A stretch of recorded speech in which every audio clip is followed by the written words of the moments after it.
votre numéro d'équipe? En théorie, c'est comptabilité 2, numéro 8, je crois. C'est bon. Vous avez 15 minutes pour la présentation.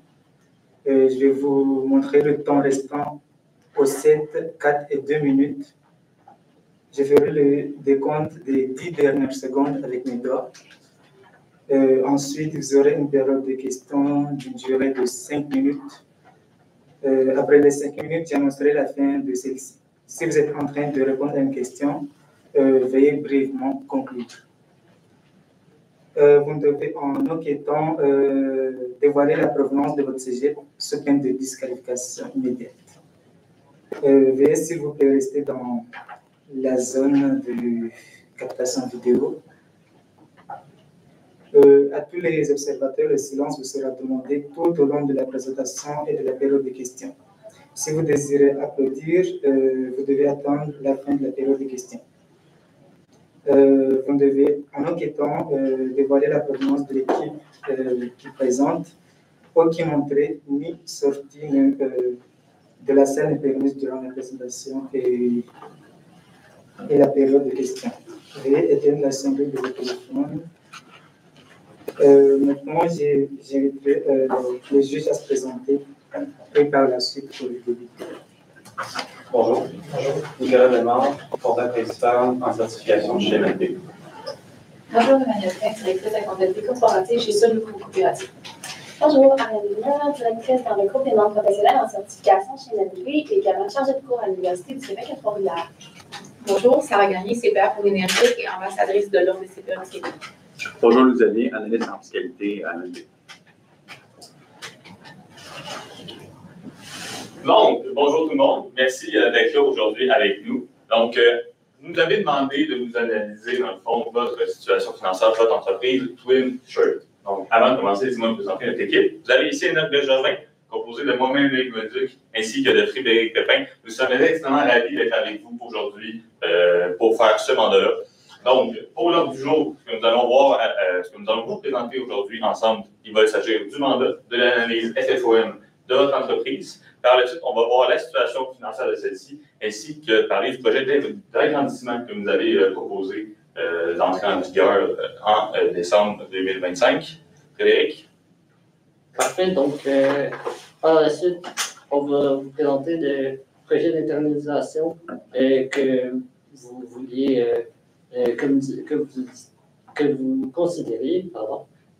Ensuite, un budget prévisionnel mensuel qu'on vous a fait afin de prédire un peu les 2 prochaines années pour votre entreprise et des investissements liés un peu avec ça.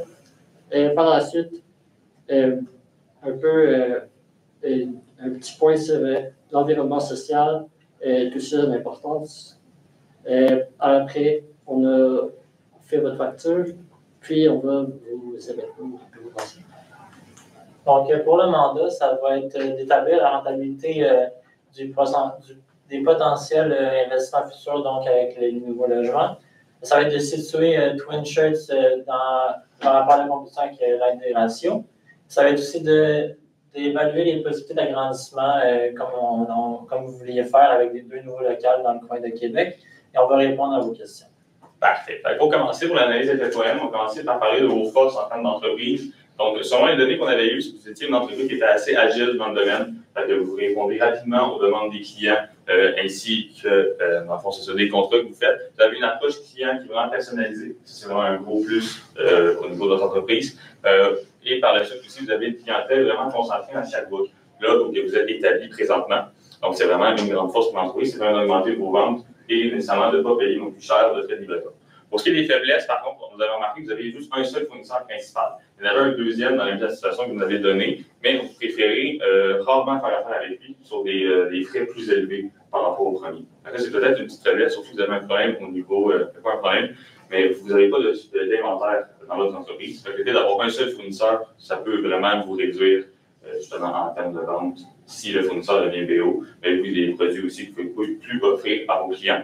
Et une autre faiblesse qu'on avait remarqué, justement, c'est le fait qu'il n'y avait pas d'inventaire en stock, ça peut vous nuire à ce niveau-là. Parfait. Donc, en termes d'opportunités, on a remarqué que vous avez des belles opportunités de croissance. Donc, à voir si c'est rentable ou pas par la suite. Aussi diminuer votre nécessité de sous-traitance, qui était quand même importante dans vos coûts. On a remarqué que c'était quand même assez dispendieux de faire autant de sous-traitance. En termes de menaces, bien évidemment, on a la concurrence, donc qui est toujours un enjeu dans n'importe quelle industrie.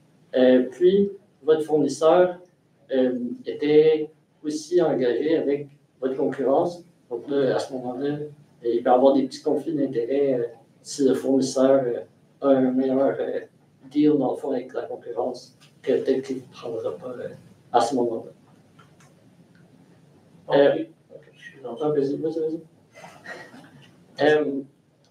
Pour la situation financière, en fait, on a remarqué que le fonds de roulement était quand même assez bas, donc pas beaucoup de liquidité à ce niveau-là.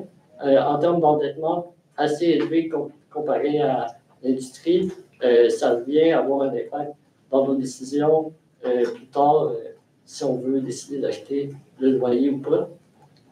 Après ça, les autres indicateurs étaient relativement corrects, ni meilleurs ou pires que la concurrence.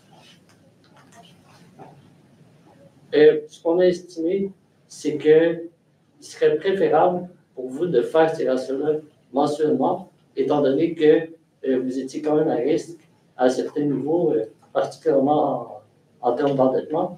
Donc, on vous recommande vraiment de les faire mensuellement parce que c'est pas très long. Vous êtes quand même une petite PME.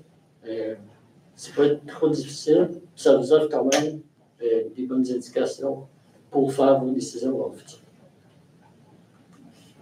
Donc, pour le projet d'agrandissement, on avait deux choix. Vous pouvez soit acheter un local dans le coin de Québec, dans une tour pour dans le loyer industriel.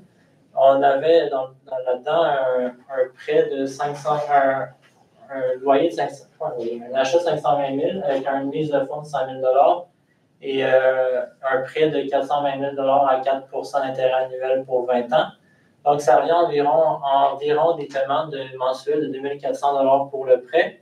Il y a aussi des taxes qu'on avait calculées qui étaient dites à 12 000 annuellement. Il y avait aussi des charges d'électricité et tout ça pour 6 200 annuellement. On a fait la mise de fonds divisée par 20 pour que ça donne 5 000 par année supplément qu'on a ajouté au loyer pour juste que le 100 000 soit inclus dans vos calculs de loyer.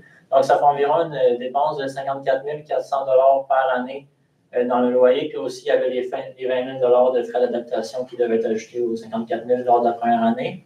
Fait que c'est ça pour l'achat.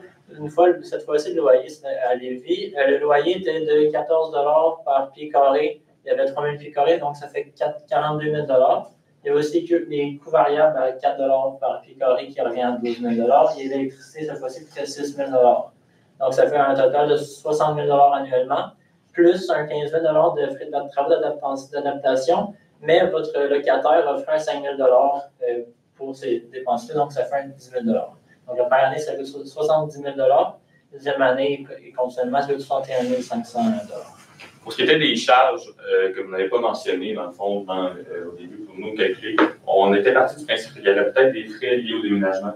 Si on veut déménager sur les bureaux, je sais que les bureaux étaient déjà meublés, mais si on voudrait rajouter de l'ameublement dans celui-ci, vous devrez faire attention à ça. Il faudrait aussi avoir une augmentation du loyer par rapport au contrat que vous prenez avec le locataire.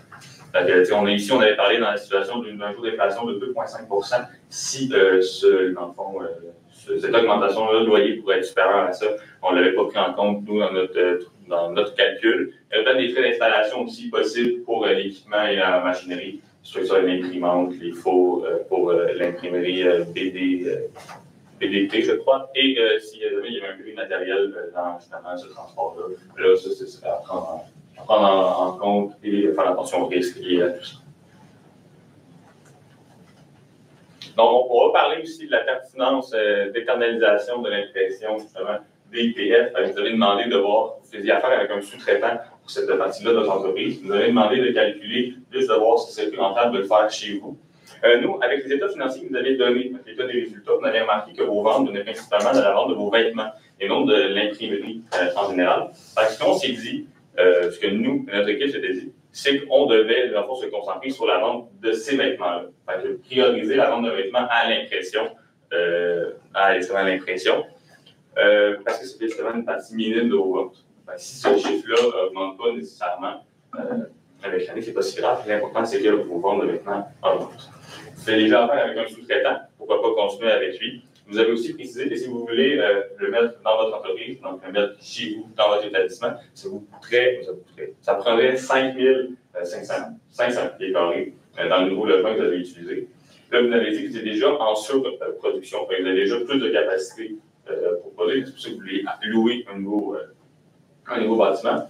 Ce qu'on pourrait faire, ce que nous, on vous propose de faire surtout, c'est de justement prioriser la vente des vêtements de base avant de faire l'impression. Si dans votre logement que vous allez louer, il allait rester de la place, assez de place pour rentrer l'impression, il serait conseillé de le faire, sinon de le garder au sous-traitant puis de continuer à rouler comme ça pendant les 6 prochaines années. Pour le budget prévisionnel mensuel pour les prochaines années, on parle du loyer en ce moment. Ça va être pareil pour l'achat, similaire pour l'achat. Mais au niveau des ventes, les ventes ils varient grandement parce qu'il y a des mois qui font pratiquement 10 000 alors que d'autres font 40 000 de ventes par mois. Donc, ça va venir à avoir des variations assez grosses dans les ventes et pourrait affecter à long terme l'encaisse. Si des mois on peut manquer d'argent, on va avoir plus d'argent certains autres mois. Et il y a aussi le loyer, mais le loyer il va coûter environ, comme j'avais dit, 40 000 pendant la première année. Donc, ça va être quand même une recherche qui va faire en sorte qu'à la fin de l'année, si on ne calcule pas encore de vente faite par le nouveau local, ça ferait une perte d'environ 51 879 $ avant impôt. Donc, c'est ça pour le loyer, à ce temps pour l'achat. Donc, pour l'achat, comme on a dit tantôt, on a remarqué que vous avez quand même un ratio d'endettement qui est quand même assez élevé. Donc, on ne voulait peut-être pas s'engager avec des grosses dépenses directement. Donc, l'achat, en fait, ce que ça ferait, c'est que nécessairement, vous avez besoin d'un prêt pour financer cet achat-là, qu'on estime que ce n'est pas tout à fait judicieux de prendre cette option-là. Donc, nous, on se dirigerait plus vers la location parce que l'achat, en fait, c'est ça nécessite un trop gros investissement initial, puis c'est pas vraiment rentable dans notre situation.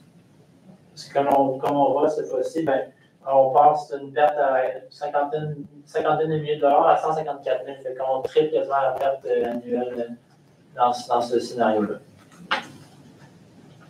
Parfait. Vous nous avez aussi demandé de parler des principes d'environnement social et de gouvernance. Vous vouliez faire affaire avec ça.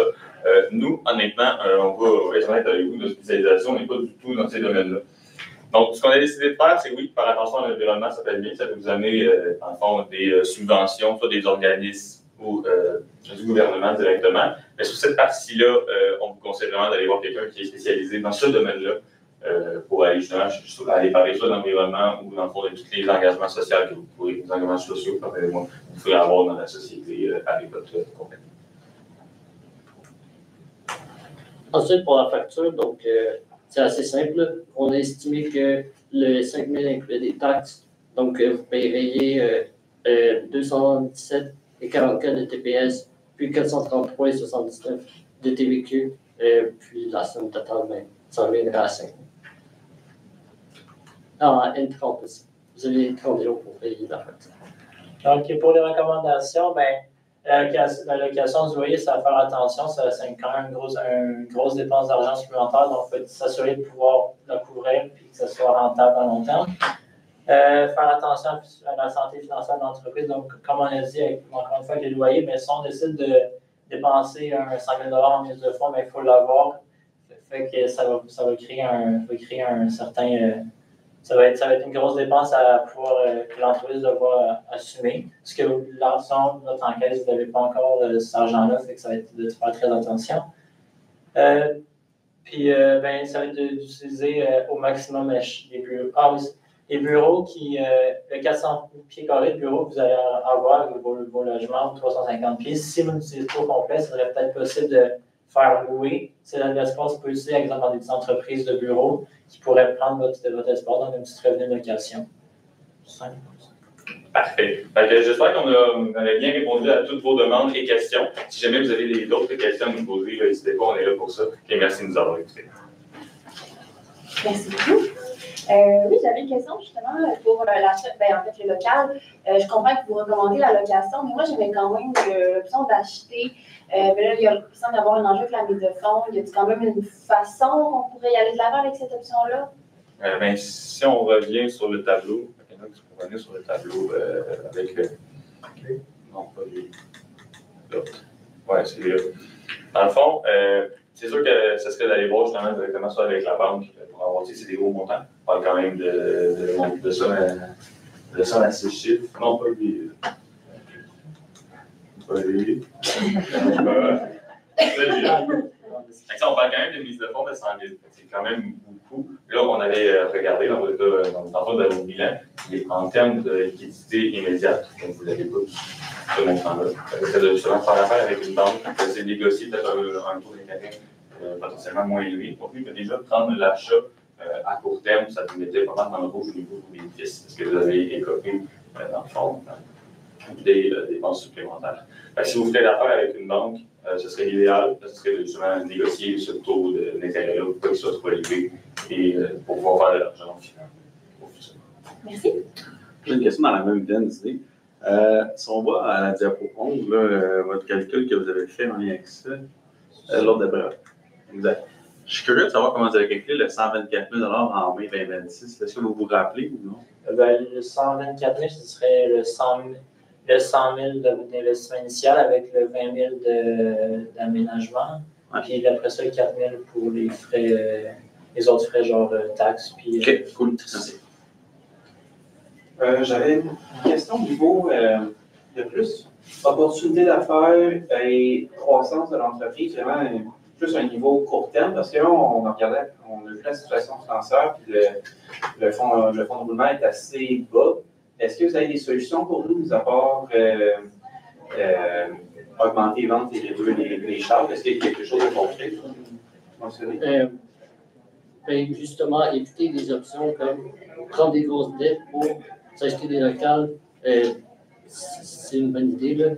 Pour ça, en fait, qu'on commande la location, c'est pour augmenter ces ventes-là sans trop avoir besoin d'une mise de fonds initiale.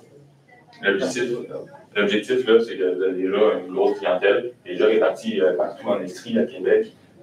Donc, prendre des locales là-bas, directement vendre là-bas, ça peut être efficace. Vous allez toucher une grosse clientèle, potentiellement augmenter vos ventes, augmenter votre capacité de production, et le but, justement, comme dit précédemment par Frédéric, est de diminuer, dans le fond, les dépenses.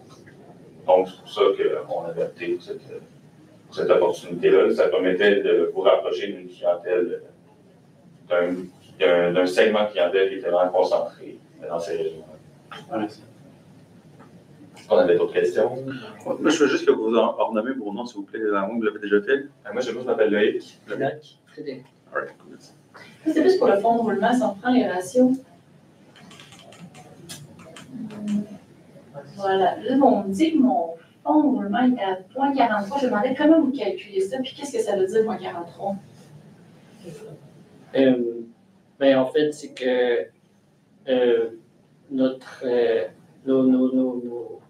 actifs, n'étaient pas. actifs à court terme. Oui, les actifs à court terme, je veux dire, étaient assez bas comparé à ce qu'on peut trouver dans l'industrie. Donc, on suppose que peut-être justement votre bâtisse ou vos équipements étaient quand même assez faibles à ce niveau-là. Merci. On parle des principes d'environnement. Vous avez dit que ce n'était pas nécessairement votre domaine, mais est-ce qu'il y a quelque chose qu'on pourrait mettre en place pour justement avoir un petit peu un lien au niveau du développement écologique? Y a-t-il une recommandation vite?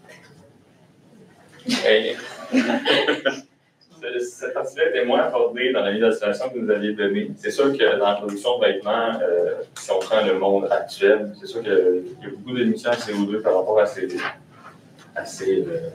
dans ces industries-là. Vous produisez des vêtements, c'est sûr que diminuer le taux de carbone utilisé, le produit en fait, par la production de vêtements, ça peut être une bonne idée déjà en partant pour avoir une idée de base. Comme dit dans la présentation, ou comme dit en fait par moi, c'est vraiment pas notre domaine de spécialisation. C'est sûr qu'on peut vous donner des idées rapidement comme ça, mais il faut vraiment les mettre en situation, il faudrait vraiment mieux aller chercher un spécialiste là, qui peut vous aider par rapport à ça. Merci. Cool. Merci. Merci.